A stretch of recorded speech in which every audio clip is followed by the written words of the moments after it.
Well, hi there, everybody. Jen Nesit here, one half of Team Nesit, and we're talking squats today. I'm coming to you as your go-to health and fitness coach. I'm also coming to you as a physical therapist, and this idea came to me recently when I finished up my 12 Days of Christmas Fun Fitness Challenge. For the ladies that did that group with me, just about every day of our fitness, I did a live video kind of demonstrating the techniques for some of the challenges that we put ourselves through over the fitness challenge. Well, squats are a great exercise, you guys, for actually strengthening the lower half of your body, which are the largest muscle groups that you own, and therefore packing the biggest power punch for boosting that metabolism.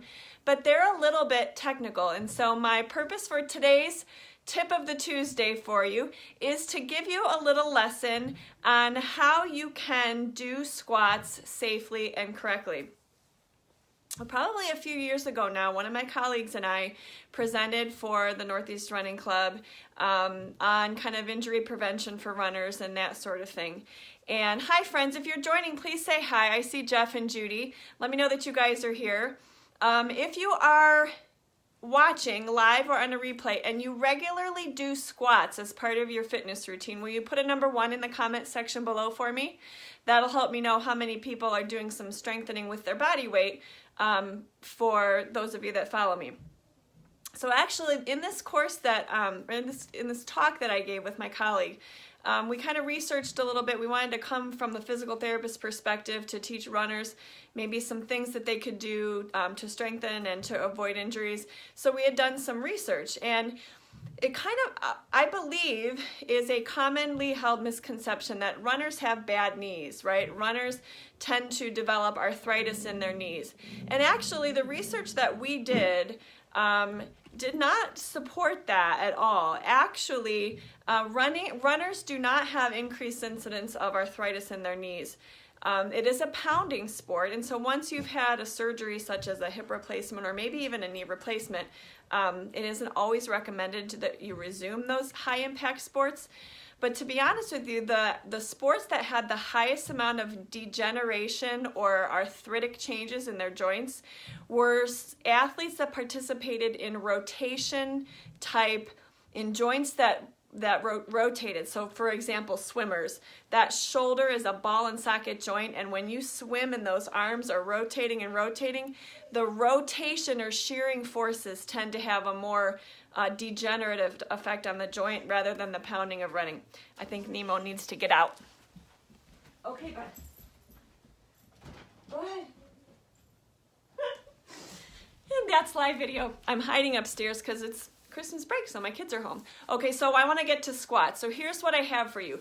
Squats, if you have problems with your knees, you can still do squats. You just might have to modify the form. It is actually considered a closed chain exercise because your feet are in contact with the ground.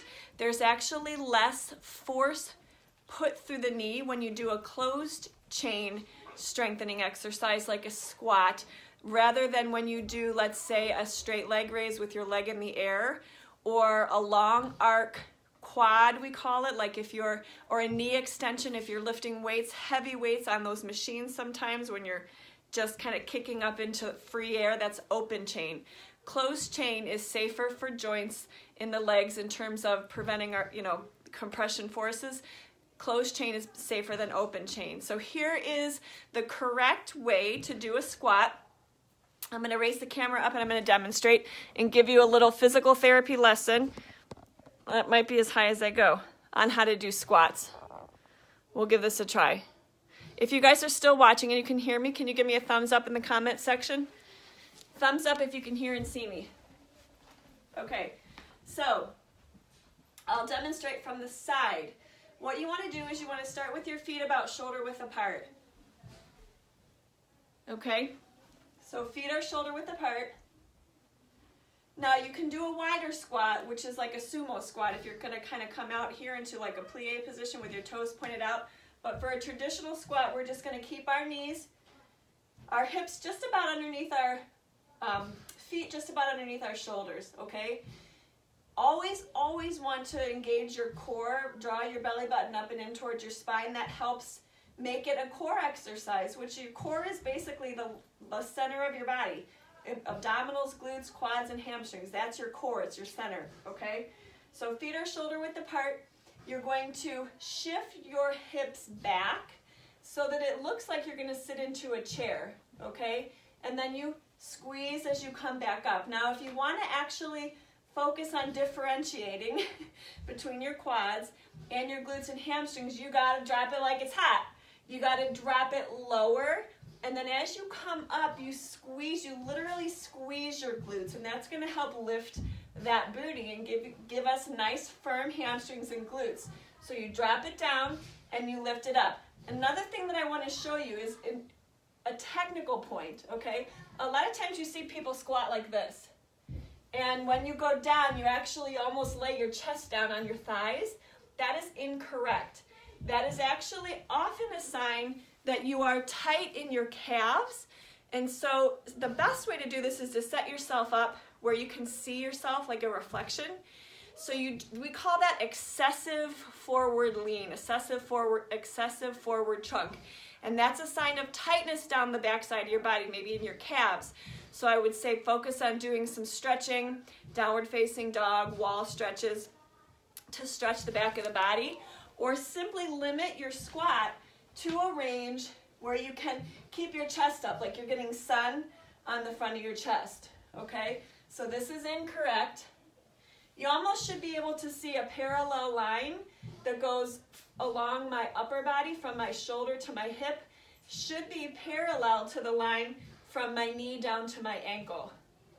So that is how you know you have a correct form. So your hips go back, that lessens the pressure on your knees. You're not bringing your knees forward over your toes, and you're not falling forward in your trunk. So I hope you guys found that helpful. If you guys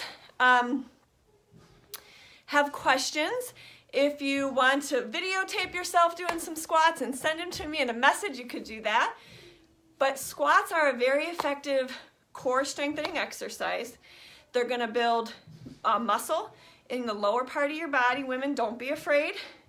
Unless you have high levels of testosterone, which is possible, the estrogen that we have does not allow us to bulk up.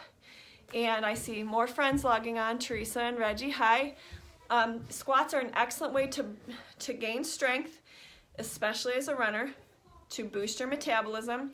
It is safe for the knee joints. You can limit your range.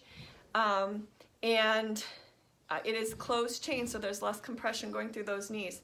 And it's again, just kind of a very effective strengthening, metabolism boosting, posture enhancing exercise to do, whether you're a runner or not. So thank you guys for watching. If you found this valuable, feel free to send me a message and let me know that. You can share it with a friend also. Share it here right on Facebook. But thank you guys so much for taking time to watch my Tip of the Tuesday. Be sure to log in next Tuesday, as I have been bringing you guys my health and fitness Tip of the Tuesday for you. And if there's ever anything you'd like to hear from me specifically as a health coach, as a physical therapist, or as a crazy busy wife and mom of 4 kids, let me know. Thanks for watching, Courtney. And happy birthday, my lady. All right, off to make dinner for the kids. Have a good night.